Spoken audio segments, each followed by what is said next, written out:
Pero noon may mga katapat na shows, di ba? Ang Yes, katapat noon ng Berks Eye, dito Click. sa... Click po. Oo, Ang katapat namin is Gimmick, Tito Oo. Boy. Meron ba talagang rivalry noon? Feeling ko Tito Boy ng mga bata, Meron eh, no? parang meron Meron eh. eh. Siniseryoso yun eh, di ba? Opo. Meron. Sino po. yung madalas pag-usapan Hindi, noon? ako dito po, hindi ko makalimutan para may isang taping kami sa Berks. Nakita ko pumunta sa taping namin noon yung mga nasa Click.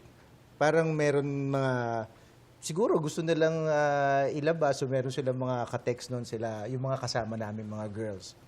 So, nandun doon yung ibang boys doon sa amin. Sino mga boys? Sino Oo, mga... sige nga. oo. Hindi ko, Salamat, hindi ko, Polo. hindi ko mapangalanan sila Jake Cuenca, tsaka sila Brian Revilla. Hindi mo sila mapangalanan. Hindi ko wag, mapangalanan wag, eh, wag. kasi mga kaibigan ko sila eh. Ginagalang mo yung privacy Opo. nila ni Jolo, Revilla, sa Jake Jake Cuenca. Sila si Brian Revilla po. Oo, Oh, at sino yung sinusundo nila doon? Hindi nila masyadong friends si Sarah Christophers noon. Oh, Hindi masyado. okay.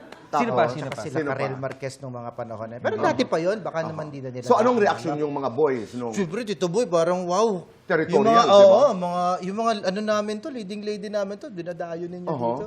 So, Pero okay lang saan po. mo dinala yun? Nagkim-kim na lang.